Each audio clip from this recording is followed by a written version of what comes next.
الله خير.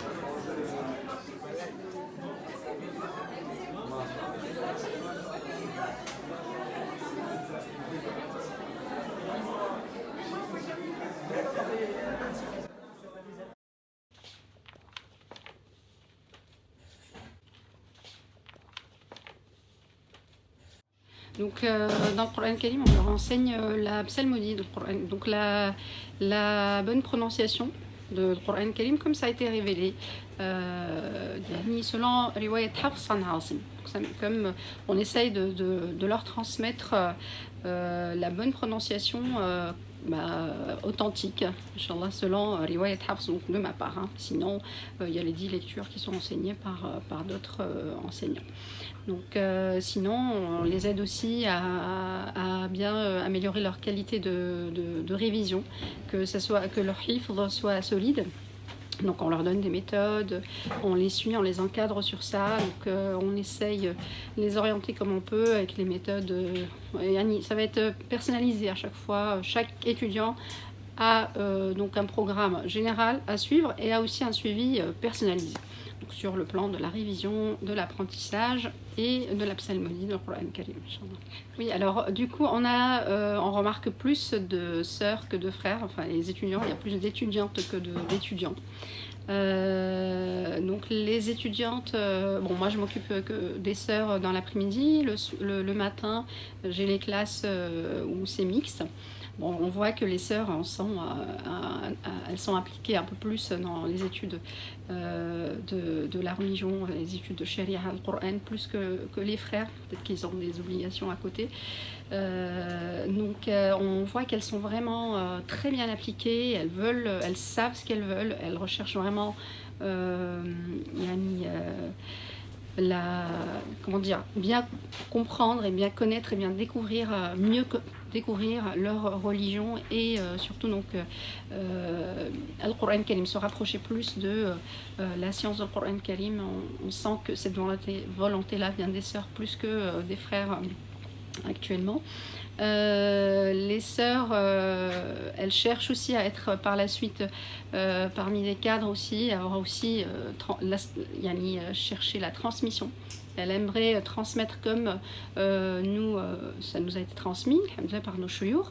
Elles aimeraient encadrer aussi les générations à venir parce que justement elles ont vu l'importance et la qualité qu'elles ont reçue ici. Alhamdulillah, à l'USH de Paris, on nous enseigne le Coran Karim selon la tradition, donc des ijazat bisanad al-muttasil bi Rasulillahi sallallahu alayhi wa sallam. Donc la qualité, elle est là. Donc alhamdulillah rabbil alamin, quand on reçoit quelque chose de sacré, on aimerait le transmettre, donc elles ont cette envie de transmettre et d'encadrer par leur tour. Quand je suis arrivé donc les premières années, la particularité c'est que c'était un public principalement arabophone. Donc c'est des gens qui viennent de l'étranger, et en sachant que les formations à l'USH en théologie musulmane principalement c'est en arabe, donc il y avait un public qui vient et s'intéresse à ces études. Ça c'est au début quand je suis arrivé, donc c'est 10 ans, 15 ans en arrière, et au fur et à mesure il y a de l'arrivage des étudiants qui arrivent à l'USH avec des attentes différentes. Toujours, il y a des gens qui viennent pour la formation religieuse, théologique, pour devenir imam, conférencier. Il y a toujours ce public. Puis il y a un autre public qui arrive et qui souhaite aujourd'hui allier la formation à l'USH avec des ambitions professionnelles. Donc ceux qui font la langue arabe au début, majoritairement, ils viennent ici pour apprendre la langue arabe, la maîtriser, dont l'unique objectif c'est d'avoir accès aux sciences religieuses, la lecture du Coran, compréhension et maîtrise. Maintenant on constate et on voit il y a un public qui vient et qui veut la langue arabe comme un complément sur son CV. Toujours il y a un public qui vient pour la pratique de la langue arabe dans un objectif de sciences religieuses, mais il y a l'arrivée d'une nouvelle population, elle s'intéresse à la langue arabe pour des raisons professionnelles. Également, ceux qui viennent pour la théologie musulmane, depuis quelques années maintenant, il y a un nouveau profil, c'est des jeunes nés en France, scolarisés en France, et qui viennent pour apprendre des sciences religieuses en intensif. En intensif à l'ISH, c'est 20 heures de cours par semaine sur 3 ans. Donc c'est des gens qui ont fait le choix de faire la théologie musulmane en français. Et ces gens-là, ils sont dans une optique de recherche, donc de la recherche scientifique. Ils viennent faire la première partie ici à l'USH, mais leurs ambitions, c'est de poursuivre les études par un master ou une thèse de doctorat dans une université publique. Donc dans quelques années, on trouvera des gens issus de l'USH qui sont des docteurs dans les sciences humaines et les sciences sociales. Donc ils ont ce bagage théologique couplé avec des thèses de doctorat, des post-docs dans le domaine des sciences religieuses.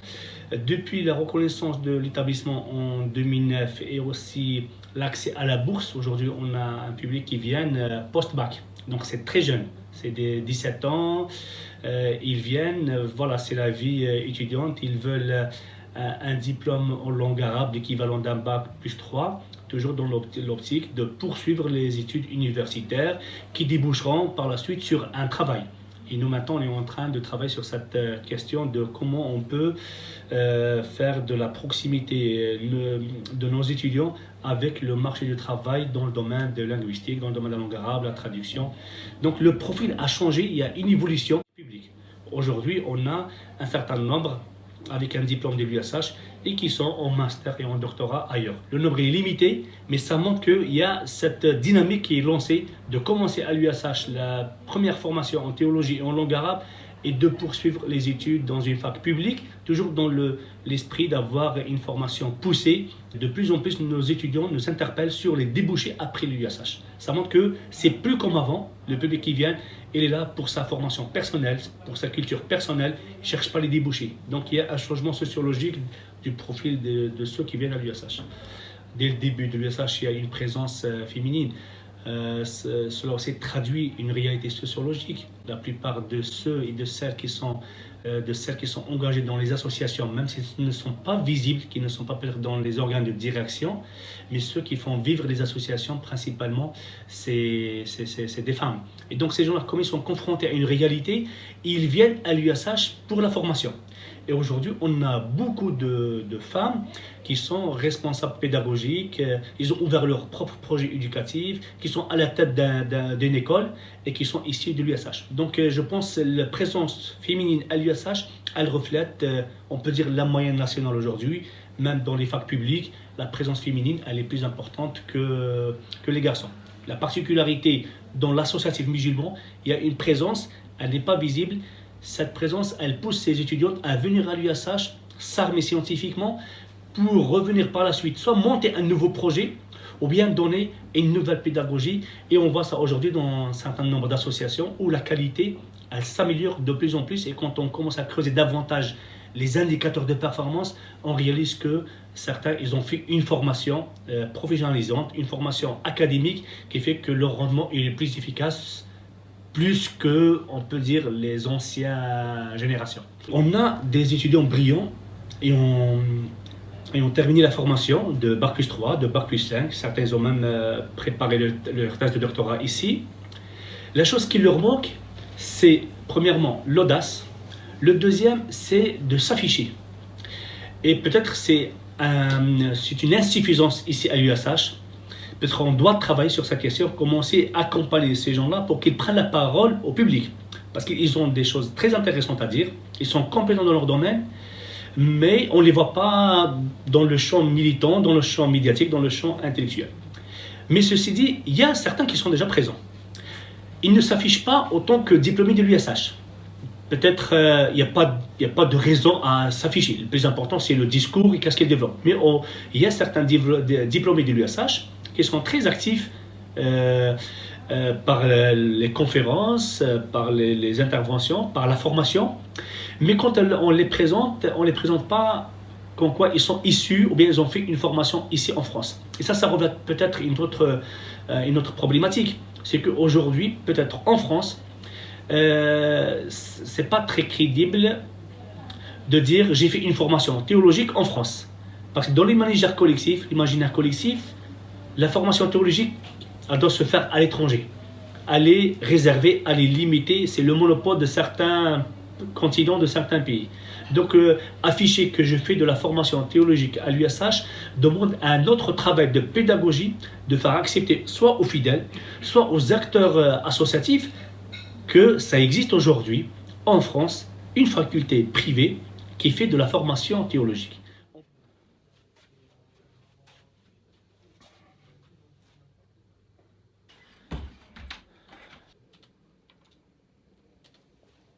Alors, l'Institut européen des sciences humaines de Paris est un établissement d'enseignement supérieur privé qui est déclaré auprès de l'Académie de Créteil.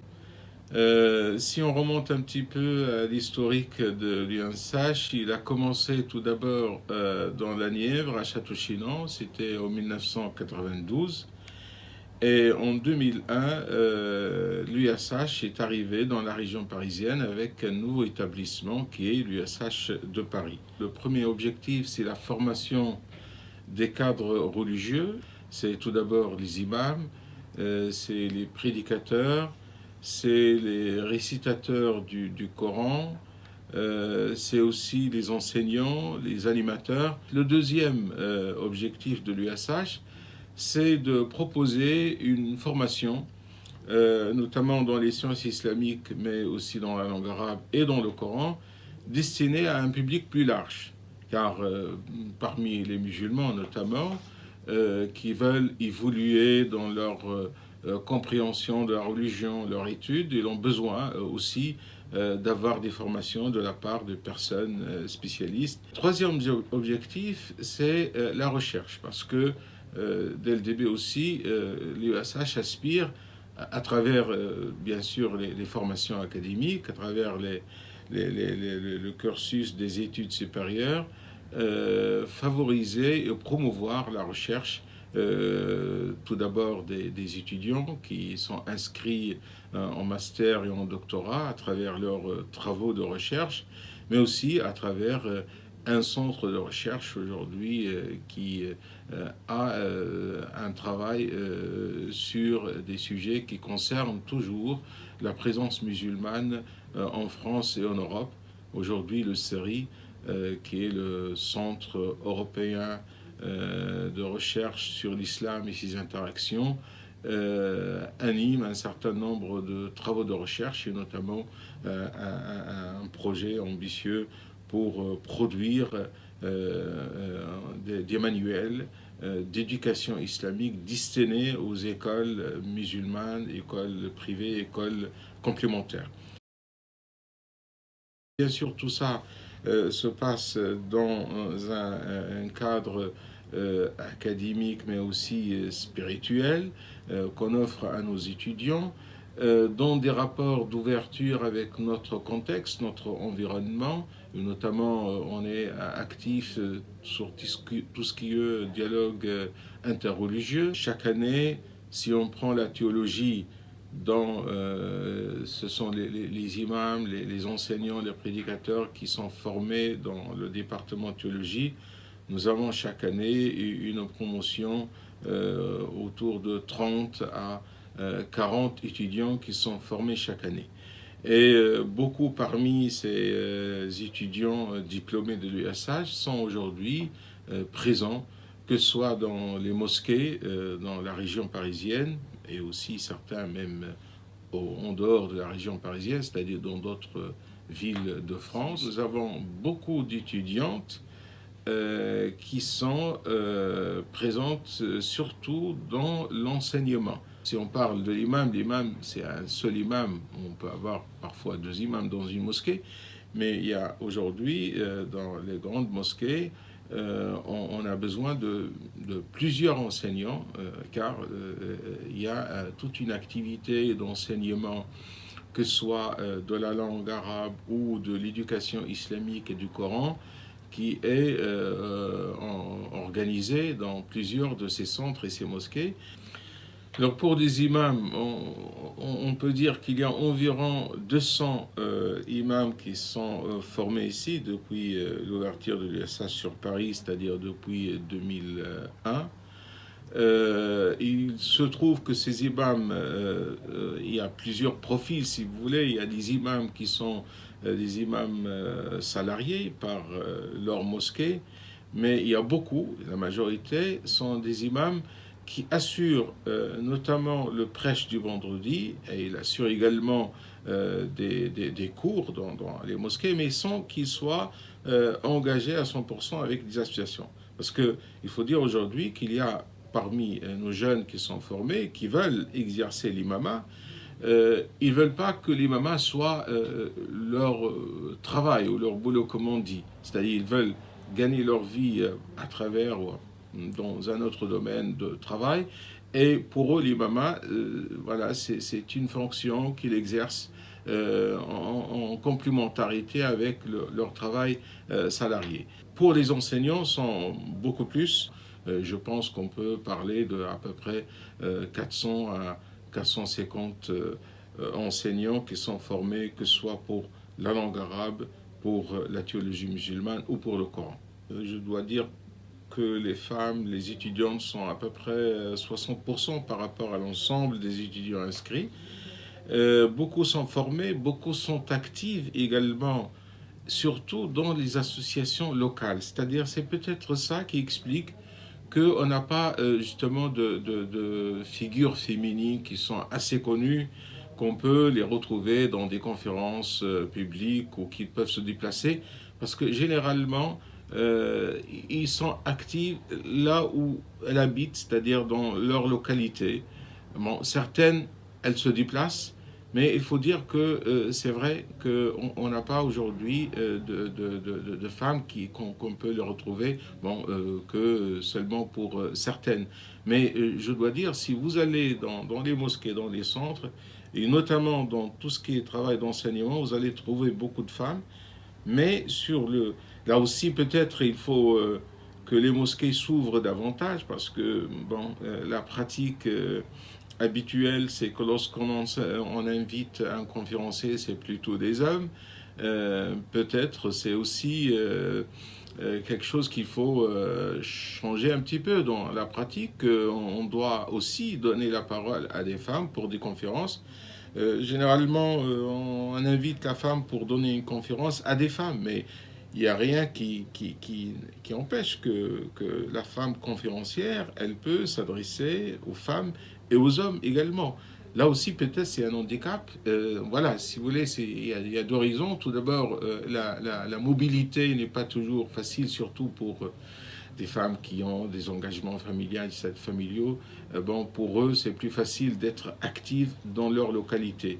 Et deuxièmement, il faut que les responsables de mosquées soient justement plus ouverts à une participation féminine, justement, dans tout ce qui est conférences et activités dans leur mosquée.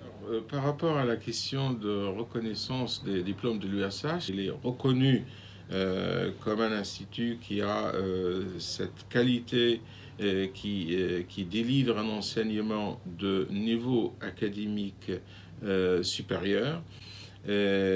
Mais la question des équivalences est une autre question qui se passe avec les universités.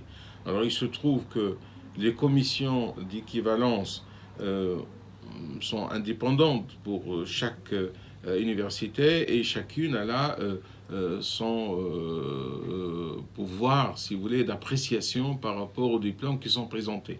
Nous avons des étudiants qui ont obtenu des équivalences, c'est-à-dire ils font par exemple un bac plus 3 et ils sont acceptés directement pour s'inscrire au master. Dans d'autres universités, ils leur demandent de refaire une année, c'est-à-dire faire une troisième année pour avoir leur licence. Ça dépend en fait des universités.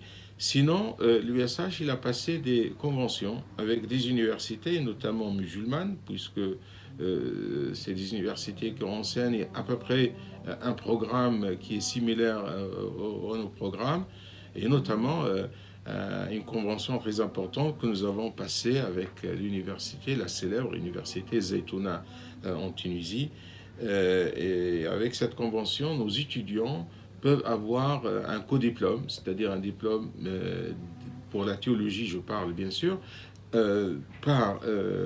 donné et délivré par l'USH, mais aussi un diplôme délivré par la Zaytouna, ce qui leur donne une reconnaissance puisqu'il s'agit d'une université officielle et étatique. Par rapport à la question du Liban, du statut du Liban, Bon, c'est une question qui nous concerne en tant qu'institut de formation, que nous formons entre autres les imams, mais qui concerne l'ensemble des musulmans, c'est-à-dire c'est le CFCM, les fédérations musulmanes, et je dirais la communauté musulmane d'une manière générale.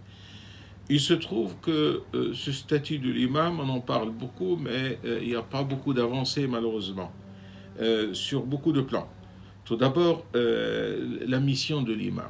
C'est quoi son rôle? C'est quoi son devoir? Et chaque association ou une mosquée qui va engager l'imam, elle va le faire à sa manière, elle va définir un petit peu un cahier de charge. Après, ça dépend de l'association et des responsables de l'association. Il y a eu des propositions, mais à mon avis, il faut travailler ça aussi avec les imams, parce qu'on ne peut pas non plus définir une charte et l'imposer à l'imam. Il faut que les imams aussi puissent avoir leur mot à dire, et aussi les responsables des mosquées, de fédérations. Aujourd'hui, ce qu'on propose aux imams, d'une manière générale, il y a des exceptions, c'est pas vraiment une situation sociale attractive. Aujourd'hui, pour un jeune qui veut exercer l'imamat, qui veut prendre l'imamat comme une fonction, comme un métier, il n'a pas, par rapport aux avantages, au salaire qui est proposé, quelque chose qui peut l'attirer. Si on veut avoir des imams qui sont à la hauteur de leur mission, il faut qu'ils soient formés. Et la formation, ça pose également la question de financement de la formation. Parce que tous les étudiants ou les candidats à la formation ne sont pas tous capables pour avoir les frais nécessaires à la formation. Parce que les instituts de formation comme le nôtre sont des instituts privés et n'ont pas de subvention. Il faut que les étudiants payent leur formation. Bon, nous avons aujourd'hui une nouvelle initiative, je dirais, prise par certaines associations qu'il faut encourager, que 10 associations aujourd'hui, ils vont s'engager à financer la formation d'un jeune qui est en rapport déjà avec l'association en vue effectivement de l'engager après sa formation en tant qu'imam. Nous avons même des imams qui exercent, parce que par exemple, vous avez un imam qui a tout le Coran, qui a mémorisé le Coran, il guide des prières, les 5 prières quotidiennes, mais il lui manque la formation théologique. Nous avons d'ailleurs des exemples d'associations qui viennent nous dire, voilà, nous on prend en charge la formation de notre imam parce qu'il n'a pas suivi de formation théologique académique. Beaucoup d'associations de mosquées nous contactent, c'est-à-dire c'est assez fréquent que des associations nous contactent pour demander si on peut leur proposer, nous pouvons leur proposer des imams. Et bon, les exigences ne sont plus les mêmes aujourd'hui. Généralement, on préfère un jeune qui a une double maîtrise par rapport à la langue, c'est-à-dire qu'il soit francophone.